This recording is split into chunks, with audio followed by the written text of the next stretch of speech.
My wife was sitting there. I got up from the table, and my partner was in the outer hall talking to one of our clients on the phone. And I walked out to my partner, and he said, "You bet not pay that." I said, "I'm not paying that." I said, "Let's call Countrywide." So we put Countrywide on the phone, and I was talking to Countrywide, and I was telling them what was going on. And while I was on the phone, Countrywide called the title company. I saw the closing representative come out of there, and she was on the phone while I was on the other end. And they told her, that they better sign that paper or they're going to have a heavier fine to pay.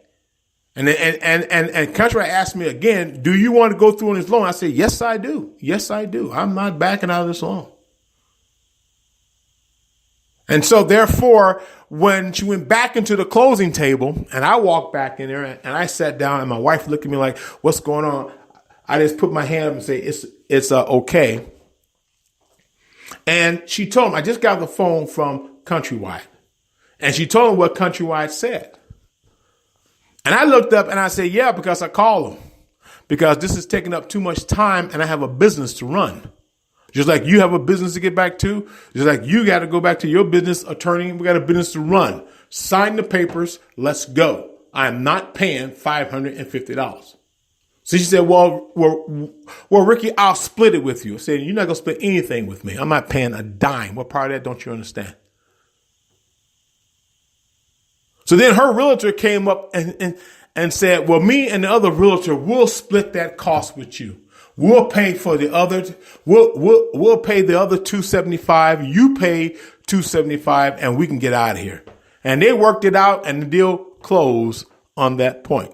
The moral of the story is to tell you that when you go under FHA, there are some fees that the seller has to pay. And the seller don't feel that they have to pay these fees simply because you went FHA.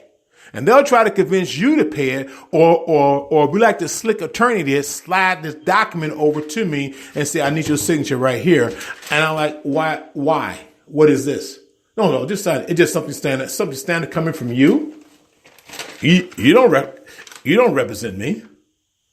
I said, so this is nothing standard. What is this? And I read it. I said, "Oh no, I'm not paying FHA fees. It's your fee." I said, "But it's the seller's fee, not my fee. I'm not paying that." So I slid the document right back over to him. So be careful, because you can become in a rhythm of signing documents, and that's how the other side can sneak up on you and get you. So if you're not a experienced broker at a table like I was, then you need to have a attorney there. And even some of us experienced guys need to have attorneys too, by the way. Okay. I didn't need one at the time because I had my partner, me and my partner was there. So we're pretty much on point. We know what documents need to be signed and what each document represents. And we read and we know how to read because we know what should be in the documents. I paid attention to a lot of the clauses I didn't agree with, but there was pretty much standard clauses in a loan agreement. Okay. But nevertheless, having an attorney there can help protect your interests and push away some of the BS that will sometimes sneak upon a closing. Okay. A lot of you are very sharp people out there. And so therefore you stand very firm in your square. And so you know how to defend yourself. But I just want to share that with you. And I want to thank the young lady that sent me a long detail of the horrifying of her closing. And I'm not going to mention her name, but I wanted to just share that with you, to let you know that you don't have to buckle and nor do you have to fear that the loan won't close. As long as you don't cancel out, they don't have no choice. So you can stand firm in your square. Okay.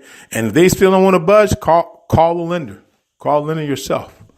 Okay. Call the lender yourself and let the lender know. And I guarantee you'll get things done. Just let you know. If it's under a FHA loan, if it's under a FHA loan, if it's under a government loan, okay, So just to let you know this. Hey guys, I appreciate you so much wholeheartedly.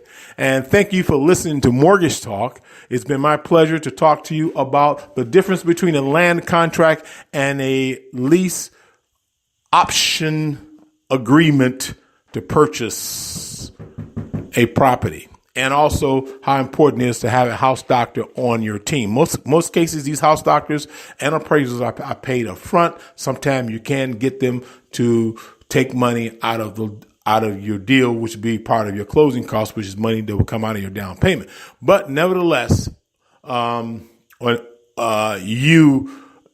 those fees are required up front. So, hey, thank you for listening to Mortgage Talk. Good luck to everybody out there. Remember, we're on every Friday at 8:30 p.m.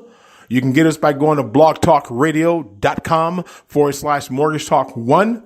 You can get us. We're going to be talking about the same particular topic that we're talking about today. We're on speaker.com today. And so you get a chance to get your first preview in on what we're going to be talking about on Friday. Okay.